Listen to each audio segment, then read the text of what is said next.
अस्सलाम वालेकुम। जैसा कि आप लोग जानते हैं कि आज से कुछ दिन पहले यानी 3 दिन पहले अ, हमारे चीफ मिनिस्टर रेवंत रेड्डी साहब की जो असेंबली कॉन्स्टिट्यूंसी है कोडंगल, जो विकाराबाद डिस्ट्रिक्ट में आता है, उसके अंदर जो है बड़े पैमाने पे कार्रवाई की गई। और ये इस कार्रवाई में जो है 3 कब्रिस्तानों की बाउंड्री वॉल, ना सिर्फ बाउंड्री वॉल तोड़ी गई बल्कि हर कब्रिस्तान में 25 से 30 कुबूरों को मिसमार कर दिया गया, डैमेज कर दिया गया पूरा। और एक छिल्ले महबूब सुबानी, एक दरगाह और एक आशुर खाने को शहीद कर दिया गया, यानी पूरा मिटा दिया गया।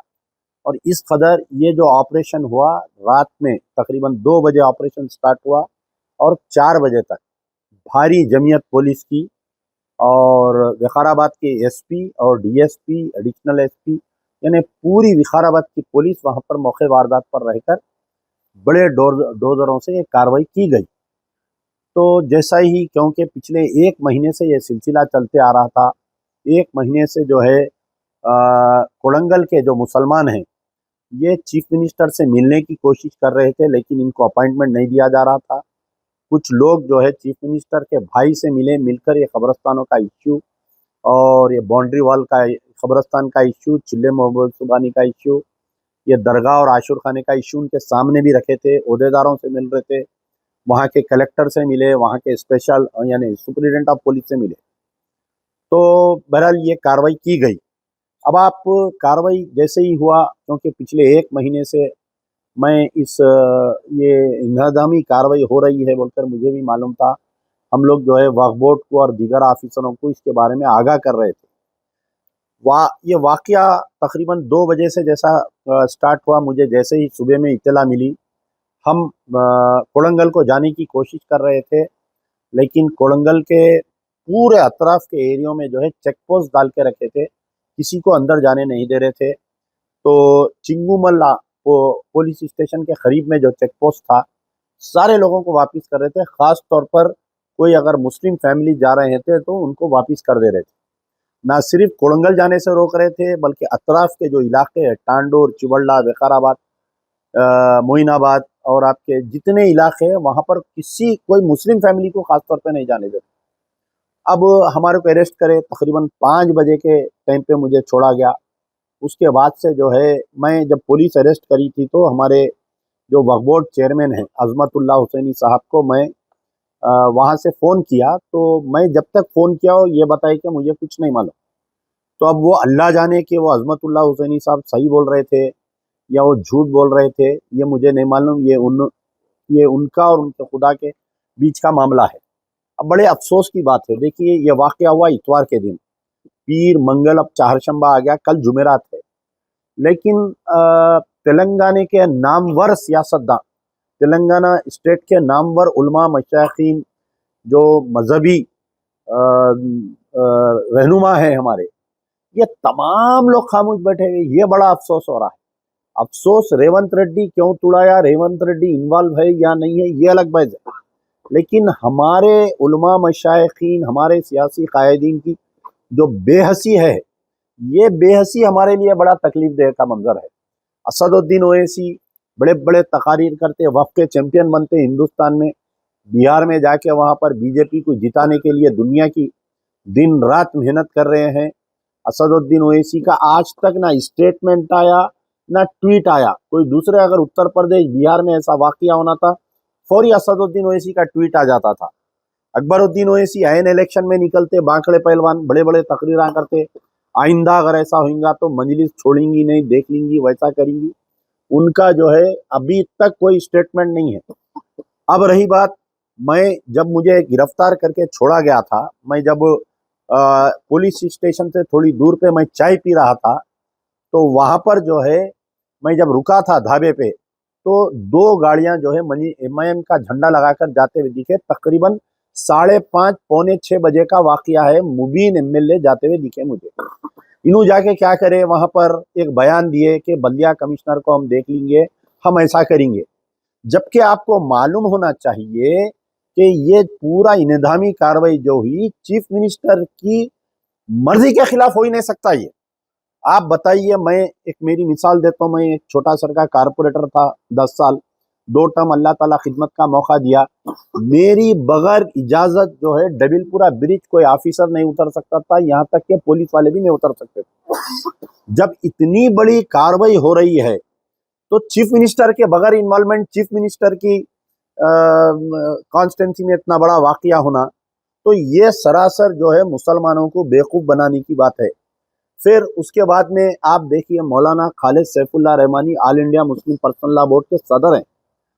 सदर साहब, आप जो है, आपका ताल्लुक हैदराबाद से है, आपके मदरसे से 1 घंटा दूर पे इतनी बड़ी अनैधामी कार्रवाई हो गई।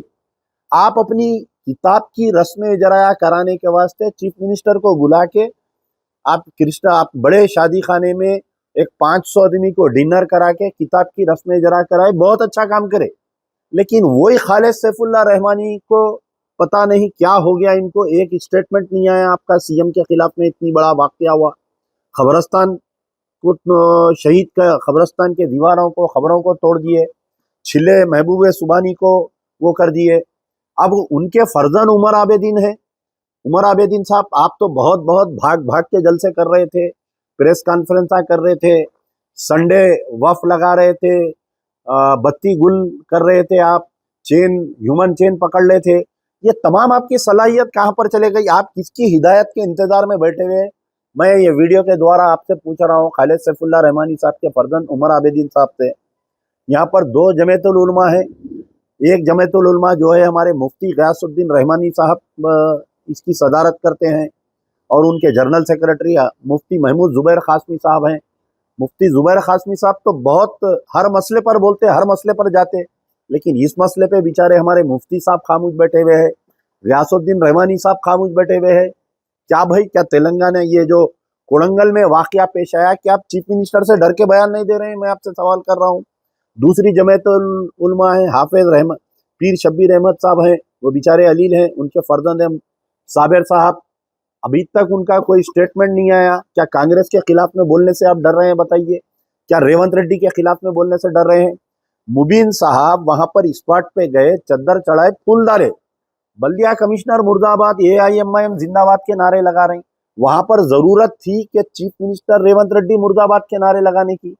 आप वहां पर पहुंच के जो है चद्दर चढ़ा के, रोड के ऊपर एक चद्दर बिछा के, थोड़े फूला डाल के MIM जिंदाबाद बोलने की क्या जरूरत थी? क्या बहुत बड़ा कारनामा करी थी MIM? बताइए। आप जो है सरकारी तौर पर वहां पर गए थे, आपको ले जाया गया था ताकि मुसलमानों का गुस्सा ठंडा हो, मुसलमानों को बेवकूफ बनाए। वक्फ बोर्ड चेयरमैन दूसरे दिन गए, माइनॉरिटी फाइनेंस कारपोरेशन के उबैदुल्ला कोतवाल, जिसका ताल्लुक महबूब नगर से है, 48 आवर्स के बाद में वक्फ बोर्ड चेयरमैन अजमतुल्लाह हुसैनी और ये दोनों जने गए वहां पर। ये दोनों जने वहां पर गए, जाकर ये बोल रहे हैं कि चीफ मिनिस्टर को बदनाम कर, कुछ कांग्रेस की अखिलियत की कायदीन बयान दे रहे हैं कि चीफ मिनिस्टर को कुछ ऑफिसर्स बदनाम करने के लिए ये करे कार्रवाई। अगर ऐसी बात है, आप जो बोल रहे हैं वो सही है, तो आज वाकया हो के 4 दिन आया, एक ऑफिसर का ट्रांसफर नहीं कर सके आपके चीफ मिनिस्टर साहब, सस्पेंड नहीं कर सके। आप क्या अवाम को, मुसलमानों को कान में बीड़ी रख लेके बैठे समझ रहे हैं? आप ऐसे बयान दे रहे हैं। सो आप लोग, वक्फ बोर्ड चेयरमैन साहब, आपकी अक्ल किधर गई? आप चिलकुरी पेट की मस्जिद भी जब शहीद हुई तो ऐसी बयान दिए कि 4 दिन के अंदर हम मस्जिद बना देंगे वहां पर बोल के। आज 2 साल मुकम्मिल हो गया चिलकुरी पेट का, मस्जिद को शहीद करके, मस्जिद जागीरदार को, अभी तक वो मस्जिद की तामीर नहीं हुई।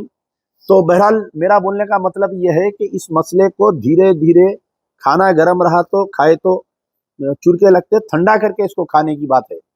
तो ये बात वाजे हो गई कि चीफ मिनिस्टर के टेबल पे ये डिसाइड हुआ कि मार दो, तोड़ दो, जो होता हम देखेंगे।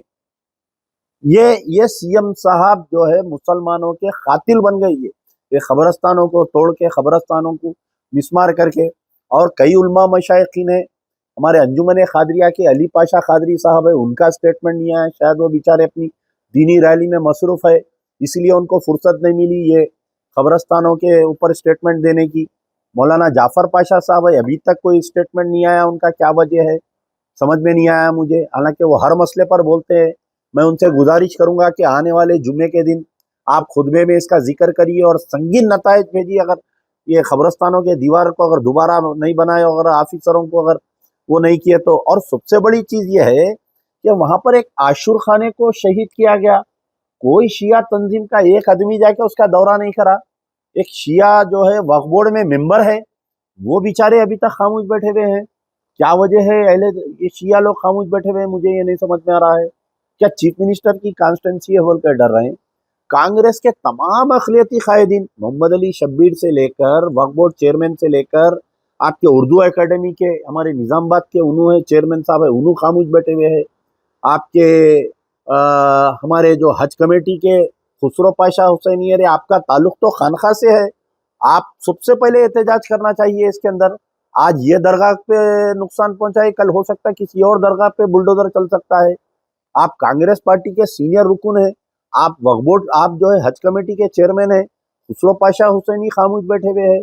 5 मुसलमान चेयरमैन पूरे टिमरिस के हमारे फ़हीम कुरैशी साहब चीफ मिनिस्टर के साथ आपके फुटबॉल खेलते हुए, हॉकी खेलते हुए फोटोस आ रहे हैं आपके, आप इतना करीब है।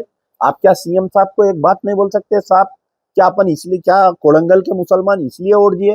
वो छिल्ले महबूब सुबानी पे मुझे कोई फोटो भेजे, सीएम साहब नॉमिनेशन डालने से पहले रेवंत रेड्डी साहब वहां पर जाकर चद्दर चढ़ाते, वो दरगाह पे जाके चद्दर चढ़ाते। अरे आपको जहां पर बिलीफ है उसको आप मार के तोड़ के रोड वाइडनिंग में ले रहे हैं, बोल रहे हैं आप। उसका भी एक तरीका होता, आप मुसलमानों से बात करना चाहिए था, मुसलमानों को समझाना चाहिए था आप, लेकिन ऐसा कुछ नहीं किए। बिल्कुल एक मिलिट्री राज के तहत जो है पूरा मार के तहस नहस कर दिए इसको। तो मेरा मुतालिबा है कि आने वाला जो फ्राइडे है, यानी कल जुमेरात है, परसों जुमा है, तमाम तेलंगाना के मसाजिद में मुसलमान इसका प्रोटेस्ट दीजिए। इसको, ये जो कोड़ंगल में जो वाकया पेश आया, इसके ऊपर हमको प्रोटेस्ट करना चाहिए, पीसफुल प्रोटेस्ट करिए। सीएम का बाज़ाब्ता हर मस्जिद के बाहर आप एक बोर्डिंग कार्ड, एक वो लिखिए कि we protest against the demolition of graveyards, Ashur Khana, Chille Mahboob Subani and ये जो भी Chille Mahboob Subhani Dargah, and we demand strict action from Revanth Reddy बोल के हर मसाजिद के, क्योंकि ऑलरेडी कोड़ंगल के मुसलमान उस दिन एहतजाज कर रहे हैं, हम उनका साथ देना जरूरी है। जुमा नमाज के बाद में पूरे तेलंगाना के मसाजिद में मेरी ये गुजारिश है, और जितने उलमा मशाइखीन सियासी कायदीन हैं, आप लोगों से भी मेरी गुजारिश है कि इस मसले को इतना लाइट मत लीजिए। अगर आप लाइट लेंगे तो फिर जिस तरीके से बीआरएस के दौर में 9 मसाजिद, एक मस्जिद को शहीद करे, अगर आप गड़बड़ करते तो दूसरे मसाजिद शहीद नहीं होते थे। आपकी खामोशी उलमा मशाइखीन की, एमआईएम वाले जब बीआरएस के साथ थे तो उनके कपड़े धो रहे थे, आज रेवंत रेड्डी की गुड फ्रेंड माई फ्रेंड के साथ में है। आप खास तौर पर मुबीन साहब का स्टेटमेंट उठाकर देखिए, एमएलए साहब का। एमएलए साहब को यह चाहिए था कि रेवंत रेड्डी को कंडेम करना चाहिए था, बल्कि बल्दिया कमिश्नर को कंडेम किए।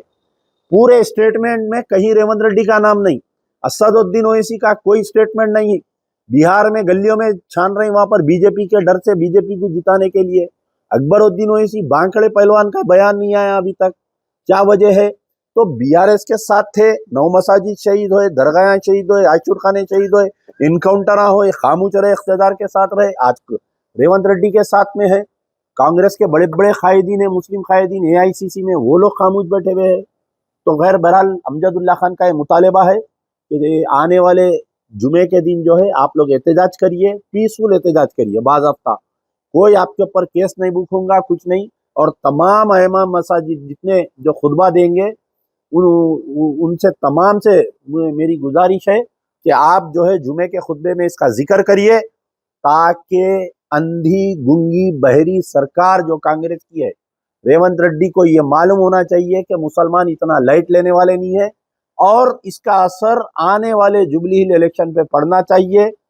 जब भी रेवंत रेड्डी या कोई कांग्रेसी अगर वोट मांगने के लिए आएगा जुबली हिल में, तो साफ उनके लिए कहिए कि हमारा खबरस्ताना तोड़ने वोट देना, हमारा छिल्ले महबूब सुबानी तोड़ने वोट देना, हमारी दरगाहें तोड़ने वोट देना, हमारा आशुर खाना तोड़ने वोट देना, क्या बोल के ये सवाल करिए। तो आने वाले जुमे में इंशाल्लाह अल्लाह से दुआ है कि अल्लाह ताला मुसलमानों को हिदायत दे, ताकि वो एहतजाज करे अपनी खबरस्तानों के मिसमारी के खिलाफ में। यार जिंदा सोबत बाकी।